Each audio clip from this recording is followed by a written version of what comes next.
പാഠം 12 ഇസ്രായേലിൻ്റെ പ്രാർത്ഥനകളും ബലികളും. ഈ പാഠത്തിലെ ചോദ്യോത്തരങ്ങൾ നോക്കാം. ഒന്നാമത്തെ ചോദ്യം, ജെറുസലേം ദേവാലയത്തിൻ്റെ പ്രാധാന്യം എന്ത്?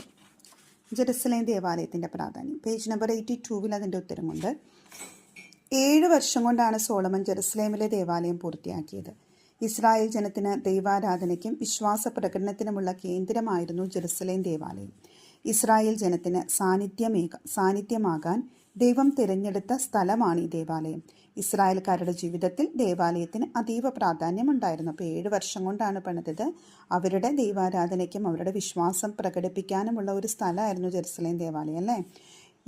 ദൈവം തിരഞ്ഞെടുത്ത പ്രത്യേക സ്ഥലമായിരുന്നു അത്, ഇസ്രായേൽ ജനത്തിന് ദൈവത്തിൻ്റെ സാന്നിധ്യം അനുഭവിച്ചറിയാനായിട്ട്. അതുകൊണ്ട് തന്നെ ആ സ്ഥലത്തിന് വലിയ പ്രാധാന്യം ഉണ്ടായിരുന്നു. അടുത്ത ചോദ്യം എന്തായിരുന്നു നമുക്ക് നോക്കാം. സിനഗോഗിനെ കുറിച്ചായിരിക്കും.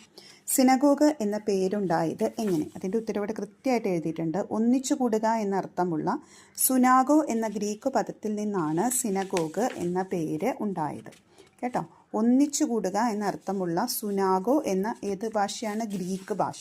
ആ പേര് അതിൽ നിന്നാണ് സിനഗോഗ് എന്ന പേരുണ്ടായത്. അടുത്ത ചോദ്യം നോക്കാം.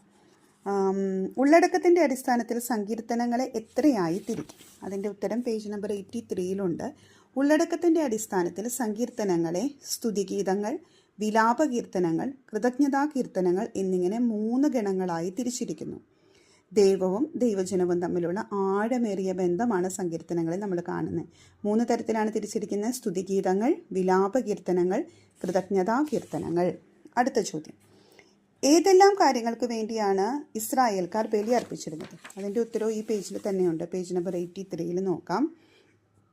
ദൈവത്തിന് ആരാധനയും സ്തുതിയും അർപ്പിക്കുന്നതിനും അവിടുന്ന് നൽകിയ അനുഗ്രഹങ്ങൾക്ക് കൃതജ്ഞത അർപ്പിക്കുന്നതിനും ചെയ്തുപോയ തെറ്റുകൾക്ക് പരിഹാരം അനുഷ്ഠിക്കുന്നതിനും ദൈവത്തിൽ നിന്ന് അനുഗ്രഹങ്ങൾ പ്രാപിക്കുന്നതിനുമായിട്ടാണ് അവർ ബലികൾ അർപ്പിച്ചിരുന്നത്. അപ്പോൾ എന്തിനൊക്കെയായിരുന്നു? ദൈവത്തിന് ആരാധനയും സ്തുതിയും അർപ്പിക്കുന്നതിന് ഒന്നാമത്തെ കാര്യം, അവിടുന്ന് നൽകിയ അനുഗ്രഹങ്ങൾക്ക് കൃതജ്ഞത, നന്ദി പറയുന്നതിന് രണ്ടാമത്തെ കാര്യം, ചെയ്തുപോയ തെറ്റുകൾക്ക് പരിഹാരം അനുഷ്ഠിക്കുന്നതിന് മൂന്നാമത്തെ കാര്യം, ദൈവത്തിൽ നിന്ന് അനുഗ്രഹങ്ങൾ പ്രാപിക്കുന്നതിന് വേണ്ടിയിട്ട്. അങ്ങനെ ഇത്രയും 4 കാര്യങ്ങൾക്ക് വേണ്ടിയിട്ടാണ് അവർ പ്രധാനമായിട്ടും ബലികൾ അർപ്പിച്ചിരുന്നത്. ഇനി അടുത്ത ചോദ്യം ഞായറാഴ്ച ആചരണത്തെക്കുറിച്ചാണ്. എങ്ങനെയാണ് നമ്മൾ ഞായറാഴ്ച വിശുദ്ധമായി ആചരിക്കുന്നത്? അതിൻ്റെ ഉത്തരം ഇവിടെയുണ്ട്. ഇടവക ദേവാലയത്തിൽ പോയി ദിവ്യബലിയിൽ പങ്കെടുത്ത് പരസ്നേഹ പ്രവൃത്തികളിൽ ഏർപ്പെട്ടുമാണ് ഞായറാഴ്ച ദിവസം ആചരിക്കേണ്ടത്. ഈശോയെക്കുറിച്ചും സഭയെക്കുറിച്ചും പഠിക്കാനുള്ള ദിവസമാണിത്. കേട്ടോ, ഈശോ ഉയർത്തെഴുന്നേറ്റത്തിൻ്റെ ഓർമ്മയായതുകൊണ്ടാണ് നമ്മൾ ഞായറാഴ്ച സാബത്തായിട്ട് ആചരിക്കുന്നത്. അന്ന് ഇടവക ദേവാലയത്തിൽ പോയിട്ട് ദിവ്യബലിയിൽ പങ്കെടുക്കണം, പരസ്നേഹ പ്രവൃത്തികൾ ചെയ്യണം, ഈശോയെക്കുറിച്ചും സഭയെക്കുറിച്ചും